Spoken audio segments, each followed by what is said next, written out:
That is the generation that actually built the second half of the 20th century.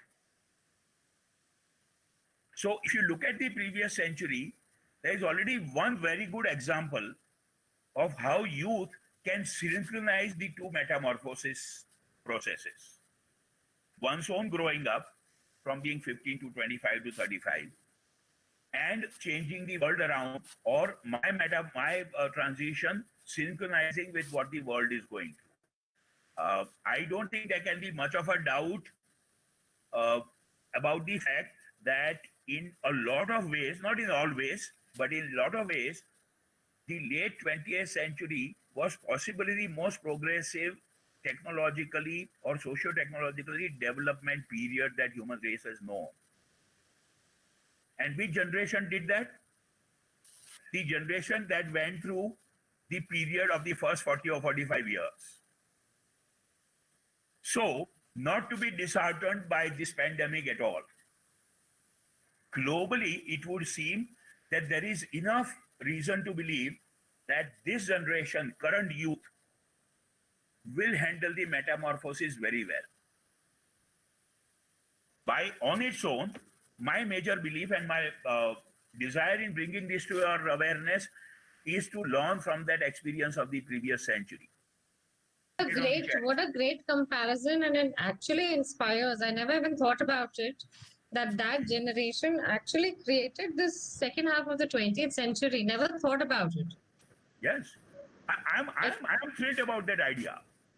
I don't belong to that generation. I happen to be the post-independence 1950s generation. Yeah, but indeed inspiring. I actually never thought about it. Fantastic comparison. Thank you. Okay, someone. Good morning, sir. Yes, please. So apparently, the comparison or the analogy that you mentioned over here, as one of our members rightly said, it's a great inspiration. And to be honest, there is a lot to learn out of that entire period that you mentioned. And in front of that, what we are facing right now at the pandemic period, we should actually be very grateful that we are sitting at our homes safe in four walls. But and I mean that there is a very big comparison in this, that people out there in that period, they had to face much more, but they still made it up till here. So we definitely can take an inspiration from them, and keep motivating ourselves and learn to deal with whatever we are going through. I think that's a very positive direction. Truly, is that Gayatri? Yeah. It was. Yes, sir. Okay, Gayatri. I think that's wonderful. Of you who don't know, there is this Trimurti, or the Trident, or the Three Musketeers, Akhilesh, Ambikesh, and Akash, who have this project by WP. Okay. Let me also say this: there is a school of philosophy, if you want to look up, called Meliorism. Meliorism. Meliorism believes that while human race and the incorrect use mankind, as it was called, but I say human race, right?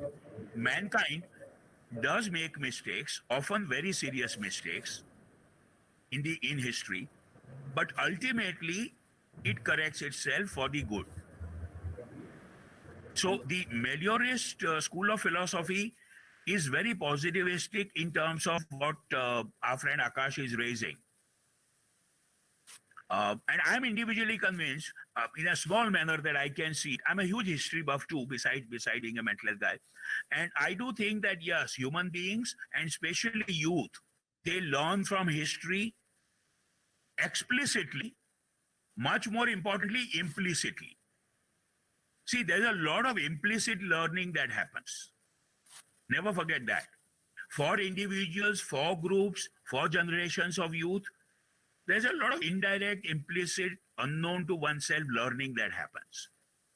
And there, the historical lessons will always help. The other belief is also very, I think, proven, that successive generation of human beings are not only more intelligent but more adaptable too.